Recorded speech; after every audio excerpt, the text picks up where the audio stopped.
Selamat pagi untuk semua orang di luar sana. Semoga Anda semua memiliki hari Sabat yang diberkati. Semoga Anda semua memiliki minggu yang menyenangkan. Dan mohon saudara dan saudari terkasih, bagilah pujian syukur Anda dengan kami. Saya ada pujian syukur sederhana yang ingin saya bagikan kepada Anda tentang sesuatu yang telah kami lakukan di gereja kami sejak awal tahun lalu, sejak lockdown. Gereja kami memulai doa bersatu secara online, baik di jemaat sah dan juga jemaat dah. Dan saya ingin memuji Tuhan atas ketekunan anggota gereja yang terus datang dan berdoa setiap minggu pada hari Minggu pagi. Di sah, kami berdoa pada jam 6 pagi, di dah jam 7 pagi. Kami telah membuat pengumuman ini, bahkan di kebaktian online kami selama lockdown. Dan saya hanya memuji Tuhan atas ketekunan banyak orang yang terus maju dengan doa. Saya tahu bahwa Tuhan sedang melakukan hal-hal yang luar biasa dan menakjubkan. Dan kadang-kadang, Anda tahu, kita berdoa untuk banyak orang. Tetapi biasanya berkat kembali kepada kita dan bagaimana Tuhan bekerja di dalam hati kita, dan juga melalui hidup kita. Jadi saya hanya memuji Tuhan atas berkat doa bersatu ini dan bisa berdoa bersama dengan saudara-saudari lainnya di dalam Kristus.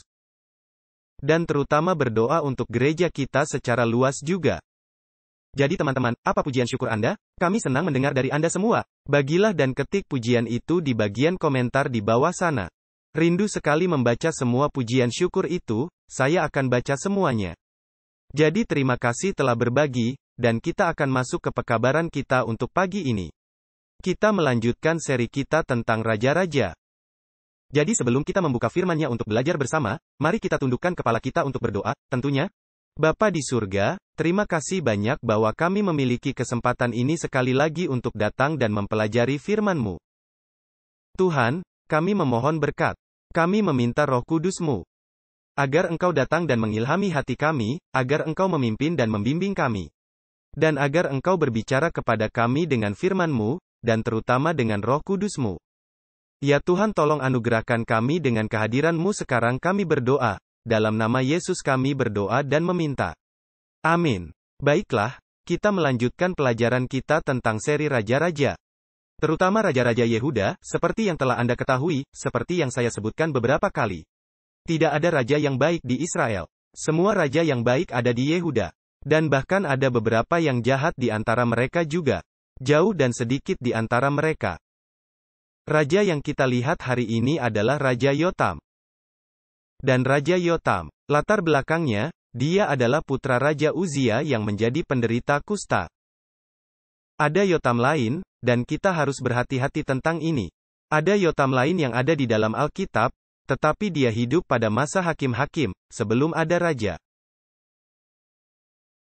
Jadi Anda harus memastikan bahwa ketika Anda melakukan pencarian kata nama Yotam, bahwa Anda tidak mempelajari orang yang salah. Bahwa Anda sedang mempelajari sebenarnya Raja Yotam yang memerintah atas Yehuda. Jadi kita akan mempelajari 2 Tawari 27 pagi ini. Kita akan mulai dengan ayat pertama kita di 2 Tawari 27 ayat 1 dan 2. Alkitab mengatakan ini.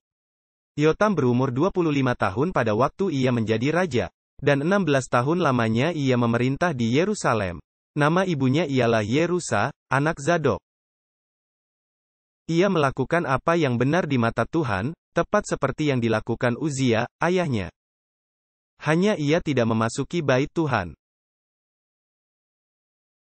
Tetapi rakyat masih saja melakukan hal yang merusak.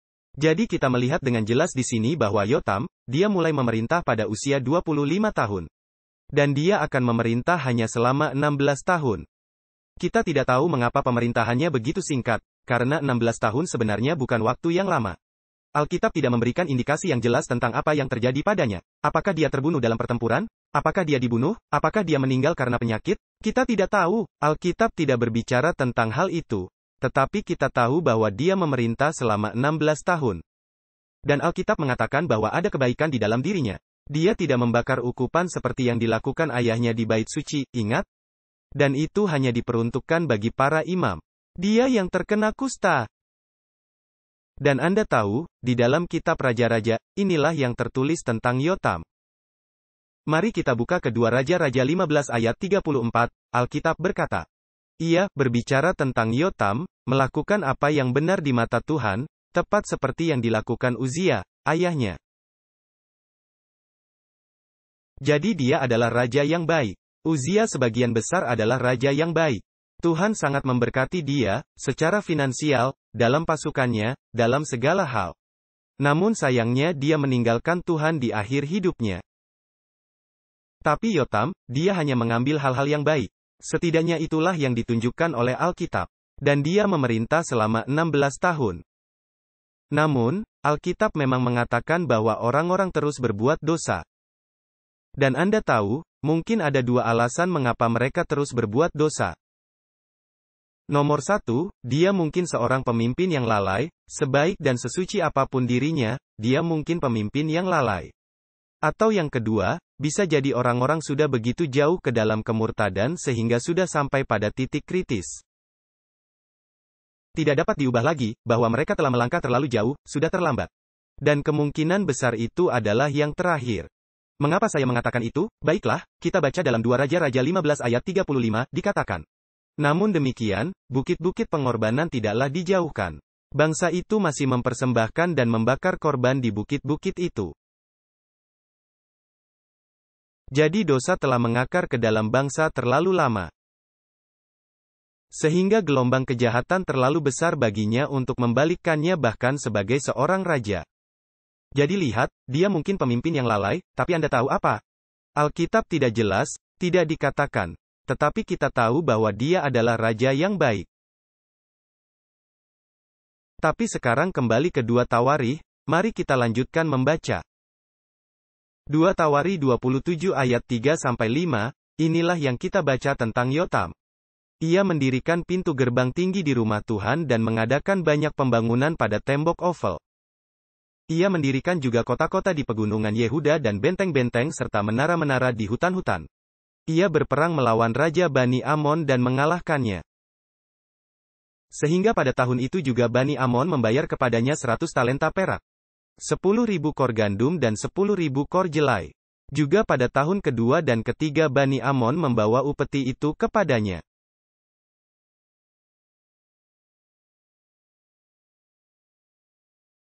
Jadi Alkitab berkata bahwa Yotam akan membangun rumah Tuhan.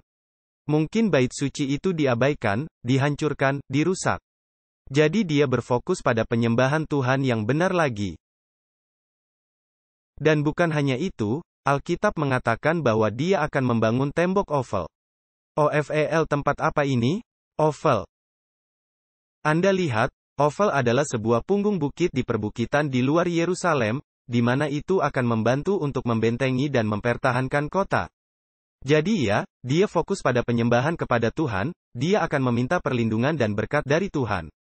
Tapi dia juga fokus pada militer. Dan Tuhan memberkati dia. Tuhan membuatnya makmur.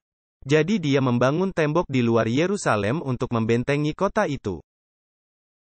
Dan dikatakan bahwa dia juga akan membangun kota di pegunungan dan juga akan membangun istana dan menara. Jadi sementara dia mengandalkan Tuhan, dia kembali menyembah Tuhan yang benar. Dia melakukan yang terbaik untuk mempersiapkan perang di masa damai. Jadi dia memfokuskan kembali pada Tuhan, membangun rumah Tuhan. Tapi Anda tahu teman-teman, kita harus memahami bahwa Tuhan tidak akan melakukan untuk kita, apa yang dia tinggalkan untuk kita sendiri lakukan. Tidak ada yang salah dengan membangun tembok, dan kita melihat banyak raja melakukan itu juga. Tidak ada yang salah dengan melatih lebih banyak orang di ketentaraan. Tidak ada yang salah dengan memiliki kereta dan semua hal ini. Tetapi, kita harus memastikan bahwa pertahanan kita berasal dari Tuhan. Bahwa kita tidak bergantung sepenuhnya pada hal-hal fisik yang kita lihat dan persiapan fisik ini. Ketergantungan kita harus selalu bersandar pada Tuhan. Tuhan tidak akan melakukan untuk kita, apa yang Dia tinggalkan untuk kita sendiri lakukan. Dan kita tidak bisa melampaui apa yang Tuhan minta. Saya percaya bahwa bahkan di zaman Raja Daud atau Salomo, Tuhan telah memperingatkan untuk tidak menyimpan lebih banyak kuda dan kereta. Mengapa? Lebih besar pasukan yang kita miliki, terkadang semakin kita bergantung pada kekuatan kita sendiri, dan berkat kita sendiri. Dan itulah yang terjadi dengan ayahnya Uzia, bukan? Dia menjadi sangat kaya, sehingga akhirnya hatinya berpaling dari Tuhan. Dia berfokus pada dunia, daripada hanya berfokus pada Tuhan. Tapi Yotam, dia akan melakukan bagiannya, dan ketika perang datang, dia akan menang melawan orang Amon. Dan sebagai hasilnya, dan karena itu, orang Amon akan memberinya 100 talenta perak, 10.000 kor gandum dan 10.000 kor jelai. Jadi Tuhan benar-benar memberkati dia. Anda tahu, ketika kita mencari Tuhan, ketika kita datang dan menyembah dan menghabiskan waktu di kaki Yesus. Jangan berpikir adalah kewajiban bahwa kita harus bersamanya dan berjalan bersamanya. Jika tidak, kita tidak pergi ke surga, tidak teman-teman. Anda harus menyadari bahwa pengabdian kita kepada Tuhan, perjalanan kita dengan Tuhan, hubungan kita, kedekatan kita, keterhubungan kita dengan Tuhan, itu hanya berbalik dan menjadi berkat besar bagi diri kita sendiri pada akhirnya. Takut akan Tuhan adalah permulaan kebijaksanaan. Saya memberitahu Anda, sebagai siswa, jika Anda fokus kepada Tuhan, Tuhan akan memberkatimu dalam studimu. Sebagai profesional, jika kita mau menghabiskan waktu bersama Tuhan, belajar berjalan bersamanya, menjadikannya teman tetap kita, Dia akan memimpin kita. Ya, Dia akan membimbing kita. Kita tidak harus melakukannya supaya dapat berkat. Teman-teman, kita harus tahu apa artinya mengasihi Tuhan dengan segenap hati kita. Belajar menjadikannya yang terbaik pertama dan terakhir dalam segala hal. Dan jika kita memilih untuk fokus kepadanya, Dia akan mendekati kita masing-masing. Tuhan, Dia memakmurkan Yotam, Dia memakmurkannya dalam penyembahan, Dia memakmurkannya dalam membangun. Dia memakmurkan di atas musuh Tuhan. Dia makmur di bidang keuangan. Tuhan bersamanya, karena dia bersama Tuhan. Dan tentu saja dia mungkin tidak akan semakmur ayahnya Uzia, yang kedua setelah Salomo dalam kekayaan dan ketenaran, dan saya kira kemuliaan. Tapi meskipun demikian, Tuhan akan bersamanya. Mari kita lanjutkan membaca, tentunya, dalam 2 Tawari 27 ayat 6. Ini benar-benar ayat kunci kehidupan Yotam. Dikatakan, Yotam menjadi kuat, karena ia mengarahkan hidupnya kepada Tuhan, Allahnya. Teman-teman, apa yang membuat Yotam menjadi orang perkasa di muka bumi ini? Itu karena dia mempersiapkan hidupnya di hadapan Tuhan, Allahnya. Dan saya hanya ingin cepat membaca sisa pasal ini, dan benar-benar kisah hidup Yotam. Karena ini benar-benar tak banyak peristiwanya. Sebenarnya tidak banyak yang diberikan Alkitab kepada kita. Ya, khotbah kita sedikit lebih pendek pagi ini, tetapi saya berdoa semoga itu menjadi berkat. Tapi mari kita baca dulu di sini, ayat 7-9 dari 2 Tawari 27. Selebihnya dari riwayat Yotam, segala peperangan dan tingkah langkahnya. Sesungguhnya semuanya itu tertulis dalam kitab Raja-Raja Israel dan Yehuda. Ia berumur 25 tahun pada waktu ia menjadi raja dan 16 tahun lamanya ia memerintah di Yerusalem. Kemudian Yotam mendapat perhentian bersama-sama nenek moyangnya, dan ia dikuburkan di kota Daud. Maka Ahaz, anaknya, menjadi raja menggantikan dia. Ya, sisa hidup Yotam tidak banyak peristiwanya, kecuali untuk satu perang yang dia lakukan sejak awal di sana. Kita benar-benar tidak melihat hal lain yang terjadi padanya. Sepertinya dia memiliki pemerintahan yang damai. Dia adalah salah satu dari sedikit raja yang memulai dengan baik, setidaknya tampaknya, dan berakhir dengan baik juga. Jadi lihat, apa yang ingin saya fokuskan pagi ini, adalah ayat kunci yang kita baca sebelumnya di 2 Tawari 27 ayat 6. Yotam menjadi kuat, mengapa? Apa alasan kekuatannya? Karena ia mengarahkan hidupnya kepada Tuhan, Allahnya. Teman-teman, apa artinya mempersiapkan hidup kita di hadapan Tuhan Allah kita? Apa artinya? Bagaimana kita bisa menjadi pria dan wanita yang perkasa bagi Tuhan hari ini? Bagaimana kita bisa mempersiapkan jalan kita? Nah, Anda lihat kata mempersiapkan di sana. Ini menunjukkan bahwa dia sedang menyiapkan sesuatu. Dalam konkordansi, ini memberi kita ide bahwa dia sedang membangun sesuatu. Jadi untuk memperbaikinya di tempat. Terjemahan ESV mengatakan dia mengatur hidupnya di hadapan Tuhan, Allahnya. Dan NIV mengatakan dia berjalan dengan teguh di hadapan Tuhan, Allahnya. Dan ketika kita melihat kata ini, mempersiapkan hidupnya di hadapan Tuhan Allahnya. Penting untuk dicatat bahwa itu bukan hanya semacam persiapan kecil di sini, tetapi ada persiapan fisik. Ada berjalan mengikuti Tuhan, ada yang memerintahkan langkah kita, dan mengatur hal-hal dalam urutannya. Yotam, dia berencana, dia berpikir, dia mempertimbangkan semua hal ini.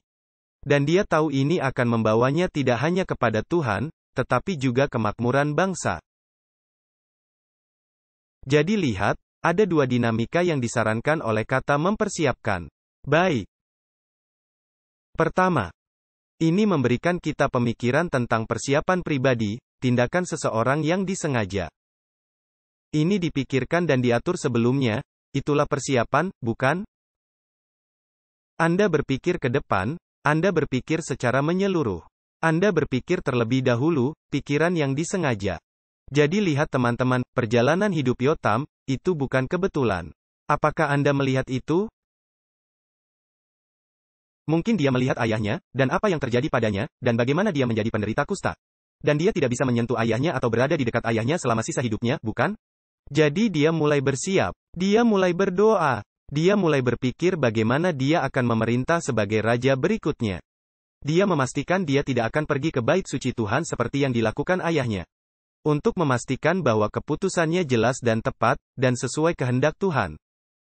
Hidupnya banyak dipikirkan, dia bersiap. Apakah Anda melihat itu?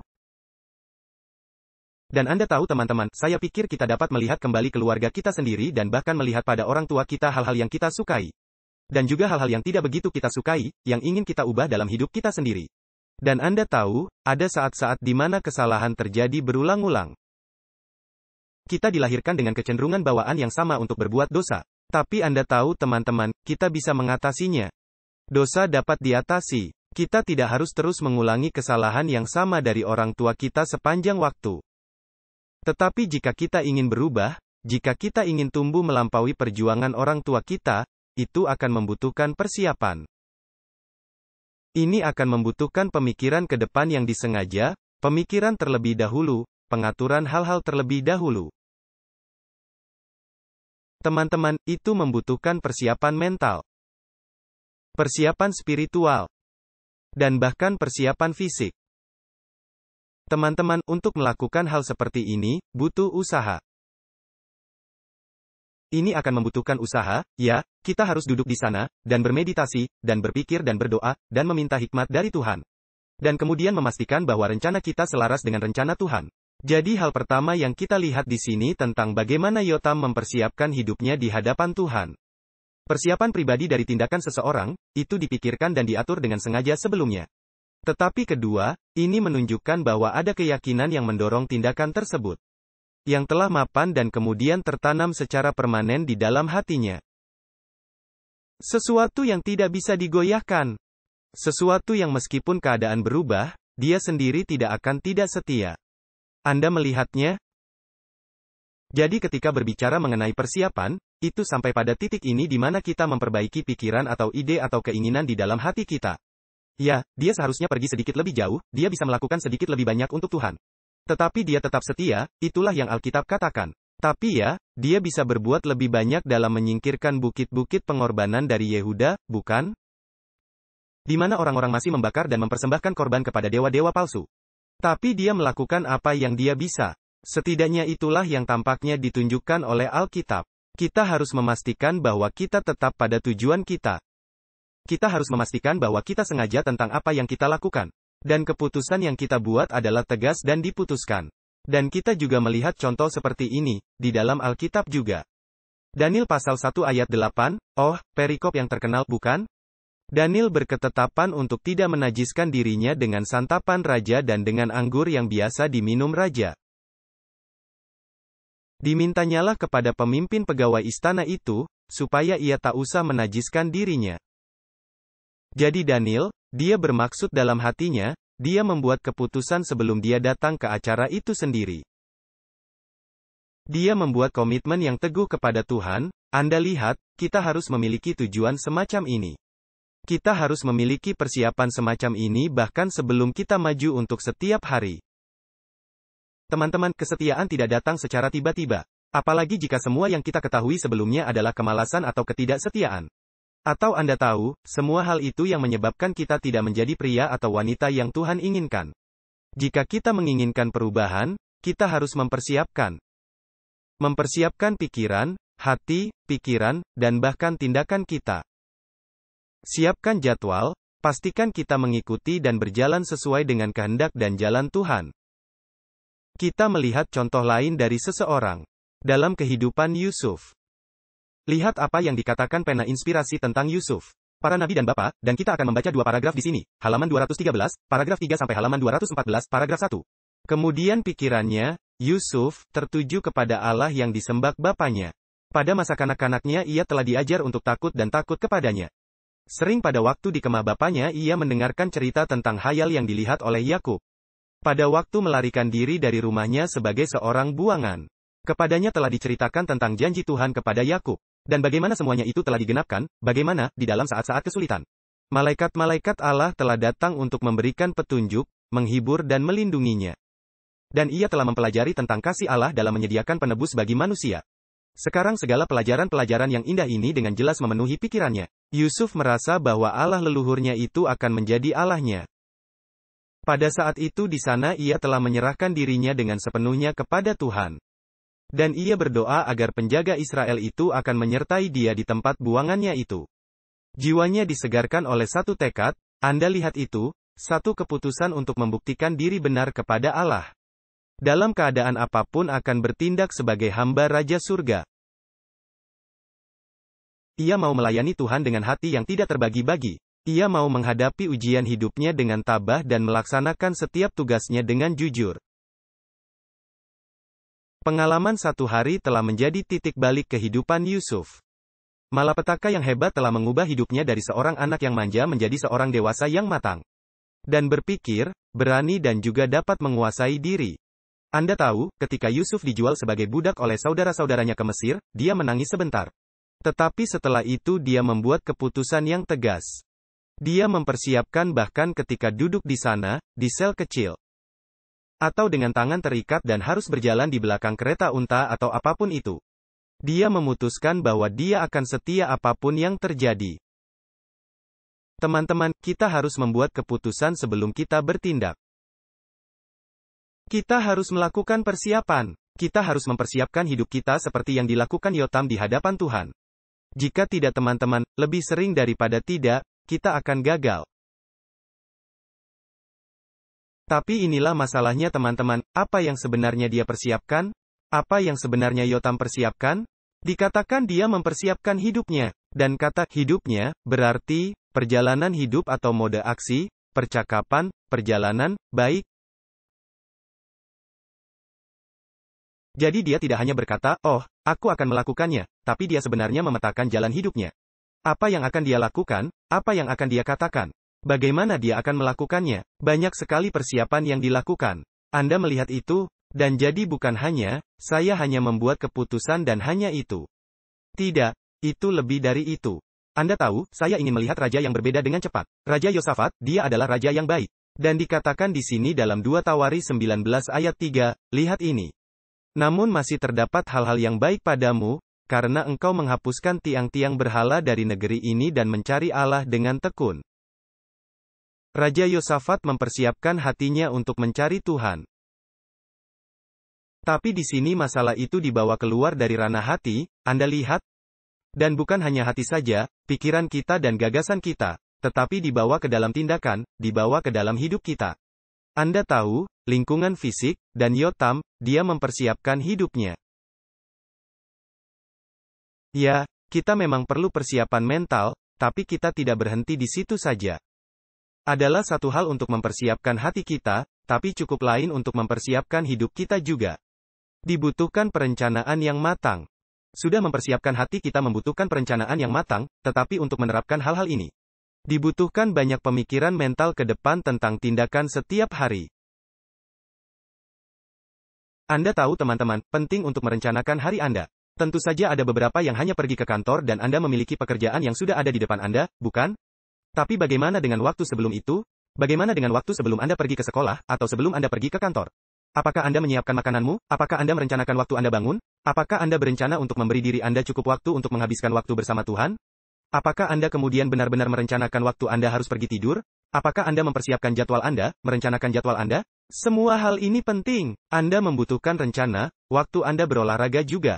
Banyak dari kita, tidak memasukkan rencana itu ke dalam hati dan pikiran kita atau ke dalam jadwal kita, itu tidak pernah terjadi. Teman-teman, dibutuhkan perencanaan yang matang, jika Anda ingin sukses.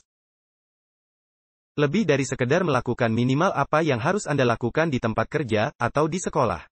Apakah Anda membuat rencana untuk duduk dan membaca untuk meningkatkan diri Anda? Teman-teman, semua hal ini membutuhkan persiapan yang matang. Kita harus mempersiapkan hidup kita di hadapan Tuhan. Sampai-sampai jika Anda sedang bergumul dengan sesuatu yang buruk, pastikan Anda mempersiapkan waktu yang cukup. Waktu yang cukup sehingga diisi dengan hal-hal baik. Sehingga Anda tidak punya waktu untuk hal buruk juga. Anda tahu teman-teman, saya tidak mengatakan bahwa semua yang kita lakukan harus didedikasikan untuk Tuhan.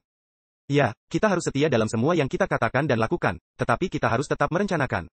Bukannya Anda harus membaca Alkitab sepanjang hari, Anda tetap harus membuat rencana, itu tidak realistis bukan? Teman-teman, bahkan rencanakan waktu, Anda akan berada di gereja dan mengerahkan semua energi hati, pikiran, dan tubuh Anda untuk mencapainya. Persiapkan hidupmu di hadapan Tuhan. Hal ini sangat penting. Sangat penting untuk memiliki pemikiran yang disengaja tentang tindakan kita, hidup kita, dan kebiasaan hidup kita. Lihat apa yang pena inspirasi katakan di sini dalam Pelayan Injil tahun 1892, halaman 110, paragraf 1. Ellen White berkata, ada banyak hal dalam perilaku seorang pendeta, pelayan yang bisa dia tingkatkan. Dan Anda tahu, mari kita tidak hanya melihat pendeta, tetapi mari kita lihat diri kita secara umum. Ada banyak hal dalam perilaku seorang yang bisa dia tingkatkan.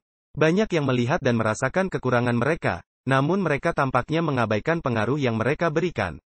Mereka sadar akan tindakan mereka saat mereka melakukannya, tetapi membiarkannya berlalu dari ingatan mereka, dan karena itu tidak berubah.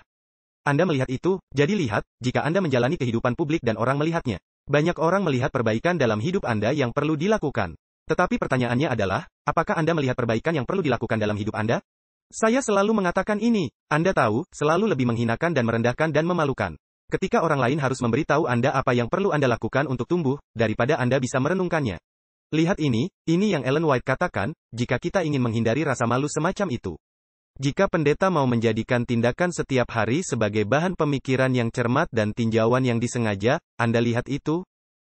Bahan pemikiran yang cermat dan tinjauan yang disengaja, dengan tujuan untuk mengenal kebiasaan hidup mereka sendiri.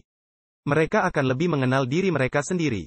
Dengan pengamatan yang cermat terhadap kehidupan sehari-hari mereka dalam segala keadaan. Mereka akan mengetahui motif mereka sendiri, prinsip-prinsip yang menggerakkan mereka.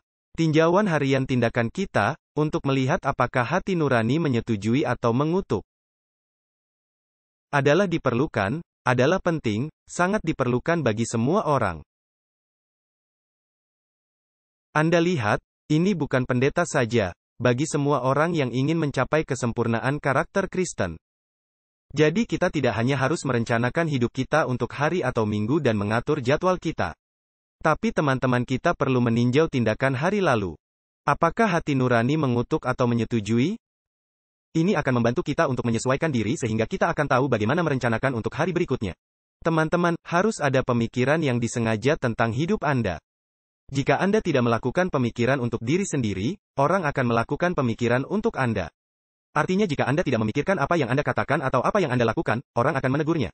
Mengapa Anda berbicara seperti ini, atau mengapa Anda mengatakan itu? Itu jauh lebih memalukan. Kita perlu merencanakan hari kita sebaik mungkin.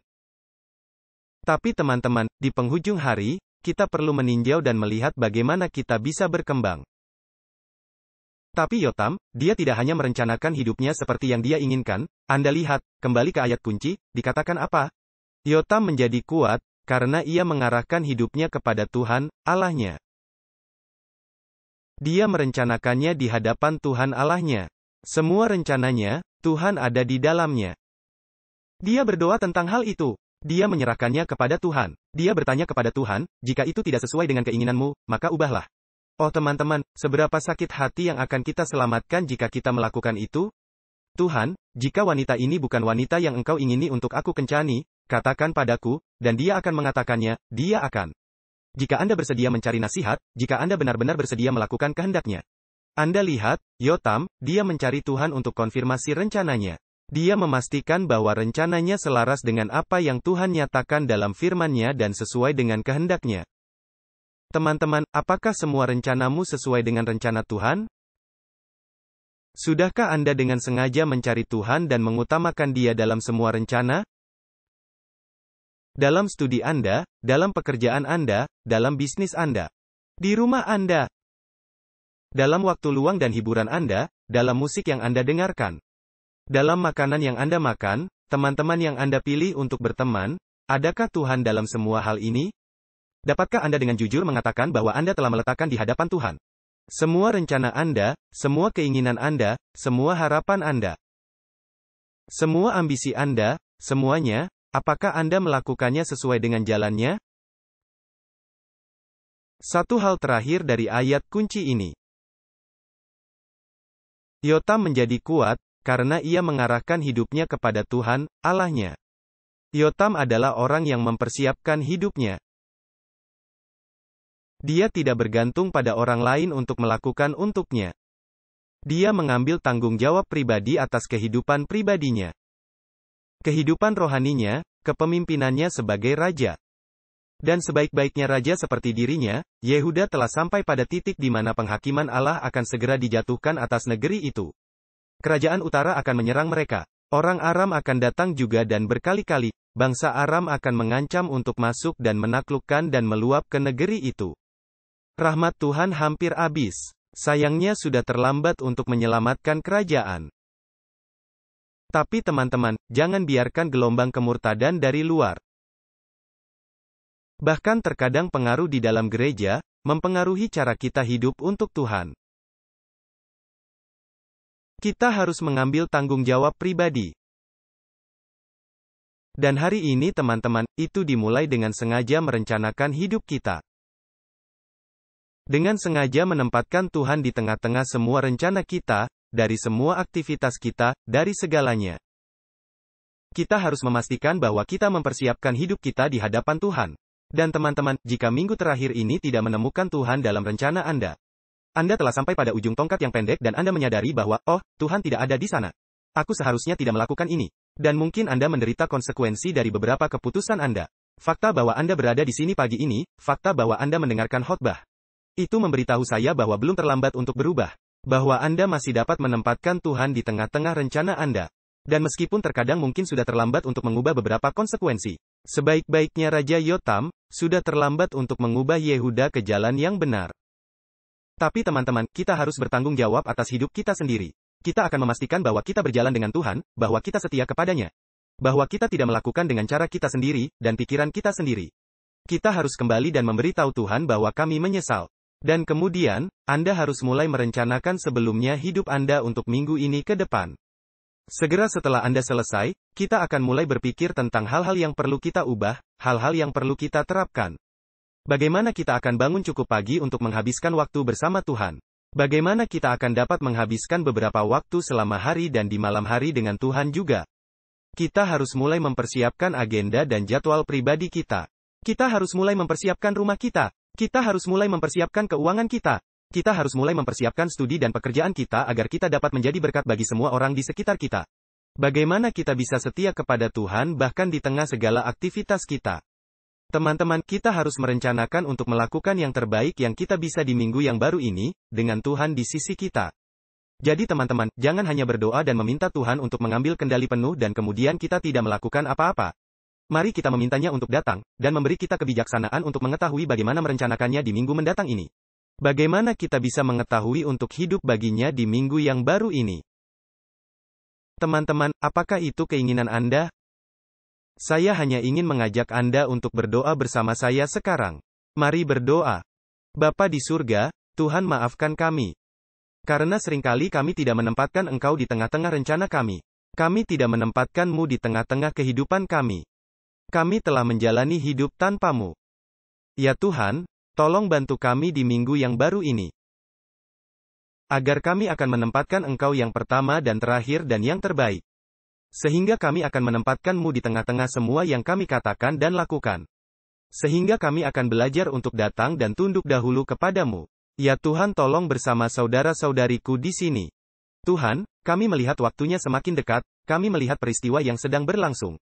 Menunjukkan kepada kami bahwa Engkau akan datang segera. Ya Tuhan, tolong kami dengan segera. Bantulah kami untuk mengingat pelajaran-pelajaran yang kami pelajari. Agar kami tidak meninggalkan khotbah ini, dan hidup kami tidak berubah.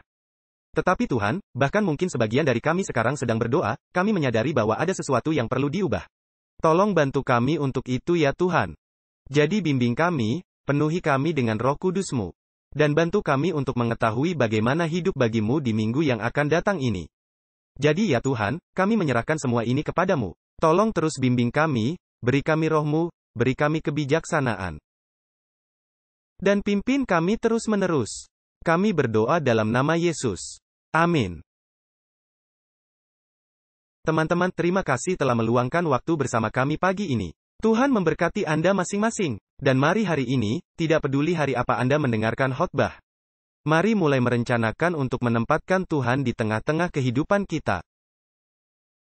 Semoga Tuhan memberkati Anda masing-masing. Sampai jumpa, semoga Tuhan menyertai Anda, dan selamat tinggal untuk saat ini.